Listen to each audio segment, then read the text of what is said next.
After visiting all of Georgia's state parks, we decided to start visiting national parks. So, in early September, we drove to Orlando and boarded a plane that would take us further west than either of us had ever been before, so we could visit the granddaddy of all national parks, Yellowstone. Then, we would head south to Grand Teton National Park. After we landed in Bozeman, Montana, we stayed the night before heading to Gardner, Montana, the northern entrance to Yellowstone.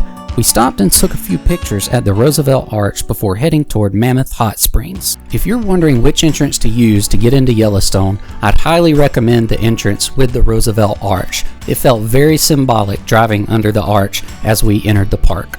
Once you're inside the park, it's only 5 miles to Mammoth Hot Springs. This is where all of the administrative offices are. It's a functioning small town. This also just happens to be one of the most picturesque places in the entire park, so be sure to stop and see the hot springs before venturing further into the park.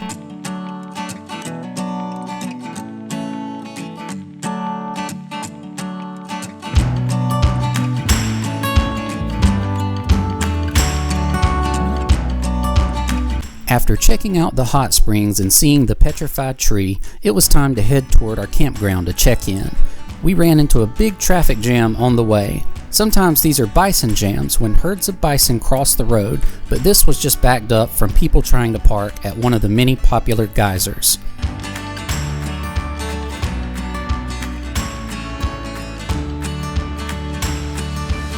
After 72 miles, we finally made it to Grant Village. We relaxed for a while before setting up the air mattress in the back of our rental car and going to bed. We woke up before daybreak the next morning so we could visit Old Faithful. We realized if you want to see the most popular attractions, just get there early in the morning or late in the day and you'll avoid the crowds. Old Faithful is a must-see when you come to Yellowstone. It's one of the most iconic natural features in the entire world, so you don't want to miss this if you come inside the park. Old Faithful consistently erupts every 90 to 120 minutes, so be sure to hang around long enough to see it erupt for yourself. After we left Old Faithful, we went to the Grand Prismatic Spring. We really wanted to go to the Overlook, so we took the Fairy Falls Trail, about a half-mile hike. The Overlook was a lot more crowded than we anticipated, but it was still a beautiful view. After leaving Grand Prismatic Spring, we drove down Firehole Lake Drive, then headed toward Firehole Canyon. The one-way loop is well worth the drive. It takes you right next to the canyon.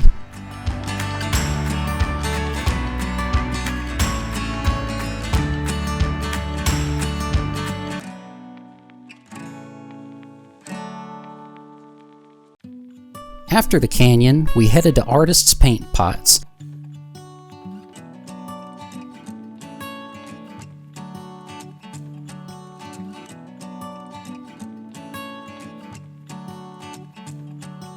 Followed by the Grand Canyon of Yellowstone. This is another popular spot, so it will be crowded, but the views are absolutely incredible.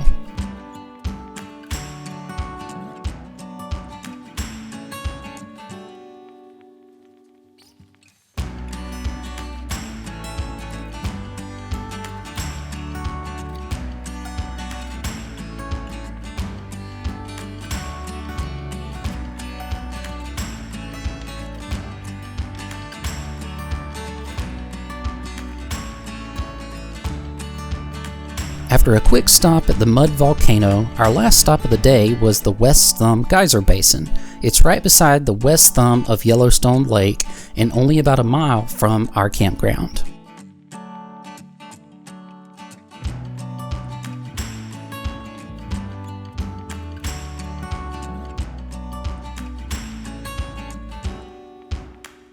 We woke up on the third day and packed everything up to head south toward Grand Teton National Park.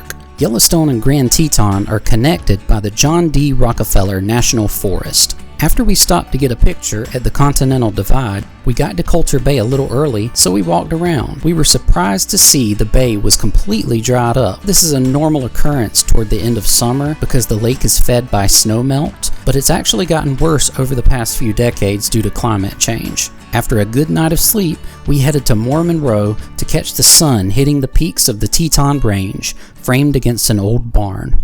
We stopped at the Craig Thomas Discovery and Visitor Center. Then we headed toward Jenny Lake.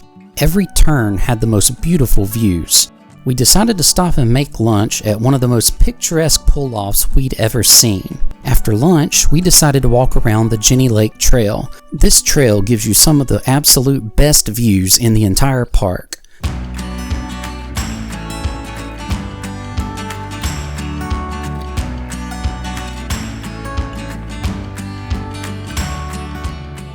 We initially thought the trail was only 2 miles, but we ended up walking around the entire lake. We later learned we had went 8 miles. Needless to say, we were both exhausted by the time we got done. After a full night of sleep, we woke up before daybreak so we could drink our coffee while taking in the views of the rising sun hitting the peaks of the Tetons just one more time. We drove to a few places we had yet to visit inside the park. We stopped at the Lake Jackson Dam to check out just how low the reservoir was. We walked onto the top of it to take pictures because we couldn't believe the water was that low. Before we knew it, it was time to leave. This was a week-long trip and it flew by, but this was by far the best trip that we had ever taken.